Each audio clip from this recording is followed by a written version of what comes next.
محترم حاضرین، السلام علیکم ورحمۃ اللہ وبرکاتہ۔ اللہ سبحانہ و تعالیٰ کا احسان ہے، اللہ کا شکر ہے کہ اللہ تبارک تعالیٰ نے ہم سب لوگوں کو یہ توفیق عطا فرمائی کہ ہم لوگ ہر گاؤں سے متحد ہو کر، ایک جٹ ہو کر، تمام مذہب کے لوگ، تمام ذات کے لوگ، تمام پولیٹیکل پارٹیز کے لوگ آج یہاں جمع ہوئے ہیں وقف ایکٹ 2025 کے خلاف اپنی آواز بلند کر رہے ہو۔ سبحان اللہ و بحمدہ، سبحان اللہ العظیم۔ اللہ تبارک تعالیٰ کی حمد و ثنا کے بعد میں بہت شکر گزار ہوں آپ تمام حضرات کا جو اس دن دھوپ میں، گرمی میں یہاں جمع ہیں اور تقریباً 3.5 گھنٹے سے بیٹھے ہوئے ہیں تاکہ آپ اپنی آواز حکومت تک پہنچا سکیں۔ آپ تمام حضرات کا بہت بہت شکریہ۔ آپ نے وقف ایکٹ 2025 کے خلاف گفتگو سنی ہے۔ آپ کو یہ پتہ ہے کہ یہ ایکٹ آپ کے وقف کی جائیداد کو کنٹرول کرنے کے لیے لایا گیا ہے۔ آپ کو یہ بات پتہ ہے کہ یہ ایکٹ آپ کو آپ کی جائیداد سے محروم کرنے کے لیے لایا گیا ہے۔ آپ کو یہ بات بھی پتہ ہے کہ یہ ایکٹ آپ کو آپ کے وقف کرنے کے حق کو محدود کرنے کے لیے لایا گیا ہے۔ میں نے 3 باتیں ابھی آپ سے کہی ہیں، آپ کو یاد کرنی ہیں: کنٹرول، محروم، محدود۔ وقف ایکٹ لایا گیا ہے تاکہ آپ کی جائیداد کو کنٹرول کر لیا جائے، وہ لایا گیا ہے تاکہ آپ کو آپ کی جائیداد سے محروم کر دیا جائے، وہ لایا گیا ہے تاکہ آپ کا جو حق ہے وقف کرنے کا، یعنی کہ عبادت کرنے کا، وہ عبادت جو محمد رسول اللہ صلی اللہ علیہ وسلم نے ہمیں سکھائی ہے، اس کو محدود کرنا ہے۔ یہ 3 چیزیں ہیں جو ہونی ہیں۔ بھائیوں سب لوگ بیٹھ جائیں انشاءاللہ، سب لوگ بیٹھ جائیں، آرام سے بات سنیں انشاءاللہ۔ دیکھیے، جو باتیں مجھے آپ کے سامنے کرنی ہیں وہ آپ کو سمجھنی ہیں اور سمجھنے کے بعد دوسروں کو سمجھانا ہے۔ اس لیے جو باتیں کہہ رہا ہوں اس کو یہاں بھی جگہ آپ کو دینی ہے اور یہاں بھی جگہ دینی ہے، اس لیے غور سے سننا ہوگا۔ ذہن کو اور دل کو دونوں کو یہاں پر رکھیے۔ جتنے لوگ ویڈیو بنا رہے ہیں، ویڈیو بہت بن رہی ہے اور یوٹیوب پہ جا رہی ہے، تو آپ سب لوگوں کو ویڈیو بنانے کی ضرورت نہیں ہے، بات سمجھنے اور سننے کی ضرورت ہے انشاءاللہ۔ آپ کو یہ حیرت ہو رہی ہوگی کہ یہاں تمام مذاہب کے لوگ کیوں ہیں۔ آپ کو یہ حیرت ہونی چاہیے کہ یہاں پر مہا دلت بھی ہیں، یہاں پر دلت بھی ہیں، یہاں پر رویداس سماج کے لوگ بھی ہیں، یہاں پر اور مختلف ذات کے لوگ بھی ہیں، اگلے بھی ہیں، پچھڑے بھی ہیں، سب لوگ ہیں۔ ان کا وقف سے کیا تعلق ہے؟ دوسرے مذاہب کا وقف سے کیا تعلق ہے؟ آپ لوگوں کو یہ حیرت ہونی چاہیے کہ ایسا کیوں ہو رہا ہے۔ آپ لوگوں کو یہ بھی حیرت ہونی چاہیے کہ تمام پولیٹیکل پارٹیز جو سیکولر ہیں اپنی فکر میں، وہ یہاں کیوں جمع ہیں۔ اصل میں چاہتا ہوں کہ میں یہ بات آپ کے سامنے رکھوں اور آپ اس بات کو سنیں اور کم سے کم 10 لوگوں کو آپ یہ بات بتائیں، کم سے کم 10 لوگوں کو یہ بات بتائیں انشاءاللہ۔ وقف نے اس ملک کو کیا دیا ہے، اس کو سمجھیے۔ اس ملک میں جہاں آج بھی ذات پات ایسے مانی جاتی ہے کہ لوگ ایک دوسرے کے اوپر پیشاب کرنے لگ جاتے ہیں، اور 2 سال پہلے ایک واقعہ میں نے پڑھا جو دل چھیڑنے والا واقعہ ہے کہ ایک بچے نے، 8 سال کے بچے نے ایک غلط گھڑے سے پانی پی لیا تو اس کو جان مار دیا گیا۔ راجستھان میں ہوا نا بھائی، ٹھیک ہے، اس کو جان مار دیا گیا۔ یہ وقت کے ساتھ یہ کیسے ریلیونٹ ہے یہ بات، اس کو سمجھیے۔ اس صوبے میں، بہار میں آج بھی 45,103 گاؤں ہیں اور 136 نوٹیفائڈ شہر ہیں۔ ان 45,103 گاؤں میں وہ لوگ جو کھیتوں میں کام کر رہے ہیں، وہ مہادلت جو کام کر رہے ہیں، وہ دلت جو کام کر رہے ہیں، وہ نچلے جو کام کر رہے ہیں، وہ دوسرے مذاہب کے لوگ جو کام کر رہے ہیں، ایک زمانہ گزرا ہے کہ ان کو پانی نہیں ملا کرتا تھا، تو یہ پانی کہاں سے پیتے تھے؟ کنواں کون کھدواتا تھا؟ وہ ایک آدمی تھا جو اللہ کی رضا کے لیے اپنی زمین کو وقف کرتا تھا، اس میں کنواں کھدواتا تھا، اس کنویں سے دونوں سب کوئی پانی پیتا تھا، بلا تفریق مذہب کے، بلا تفریق ذات کے۔ تو وقف نے اس ملک کو پینے میں برابری سکھائی، یہ بات آپ کو بتانی ہے، اور یہ بات آج بھی سچ ہے۔ اتنے چاپاکل ہیں، صرف ہم لوگوں کو پتہ نہیں ہے کہ اس کو وہ چاپاکل جو پہلے کنواں تھا وہ وقف کی زمین پر ہے، جسے ہر کوئی پانی پیتا ہے اور ہر کوئی پانی پی سکتا ہے۔ تو اس ملک میں برابری کا تصور جو آنا شروع ہوا ہے وہ وقف کی جائیدادوں سے آنا شروع ہوا ہے۔ یہ ہے پانی پینے میں برابری کا تصور۔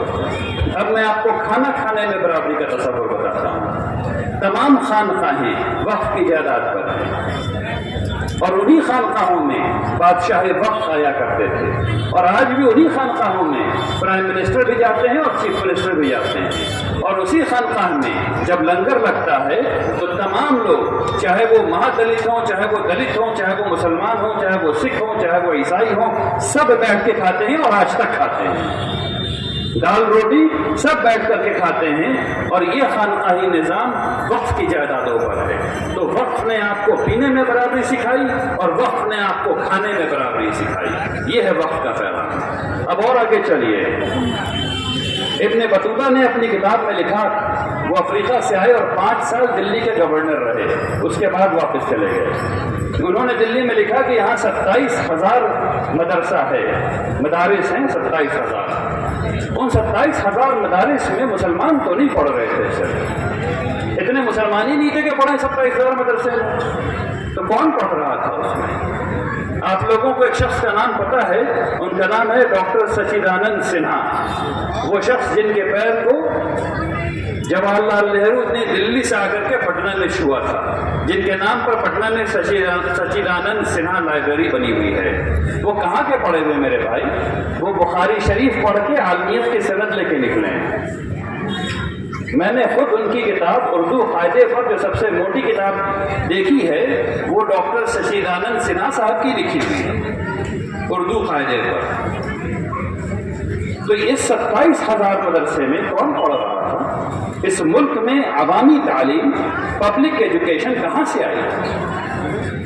یعنی حالت تو ذات پات کی یہ تھی کہ کوئی ایک دوسرے کے ساتھ بیٹھ نہیں رہا تھا، تو بیٹھ کر کے پڑھائی کہاں کون کرا رہا تھا؟ بیٹھ کر کے پڑھنا کون سکھا رہا تھا؟ وہ تمام وقت کی جائیداد پر ہو رہا تھا۔ ایک زمانے تک مدرسے کا مطلب صرف اسلامی تعلیم نہیں تھا، ایک زمانے تک مدرسے کا مطلب تمام تعلیم تھا، اور اس میں سب لوگ پڑھا کرتے تھے، اور اس میں اس ملک کے ہر بندے نے پڑھا جس کو پڑھنے کی خواہش تھی، اور مفت پڑھا۔ تو وقت نے آپ کو پانی میں برابری دی، وقت نے آپ کو کھانے میں برابری سکھائی، وقت نے یہ بتایا کہ عوامی تعلیم ہونی چاہیے، فری ہونی چاہیے، یعنی کہ مفت ہونی چاہیے اور اچھی ہونی چاہیے۔ اس کے بعد بچے بڑے ہوئے تو وہ کہاں پڑھنے گئے؟ اعلیٰ تعلیم کے لیے کہاں پڑھنے گئے؟ وہ اس جگہ پڑھنے گئے جو وقت کی جائیداد پر بنا ہوا تھا۔ امام غزالی کہاں سے پڑھ کر کے نکلے ہیں؟ غیر وقت کی جائیداد سے نہیں۔ جتنے بڑے ہیں، چاہے وہ غیر مسلم ہو چاہے وہ مسلمان ہو، وہ کہاں سے پڑھ کر کے نکل رہے ہیں؟ وہ سب وقت کی جائیداد سے پڑھ کر کے نکل رہے ہیں۔ تو وقت کی جائیداد نے آپ کو تعلیم میں برابری سکھائی۔ اسی طریقے سے آگے بڑھیے تو آپ کو پتہ چلے گا کہ ابھی ہم لوگ جب سے دستور بنا اس ملک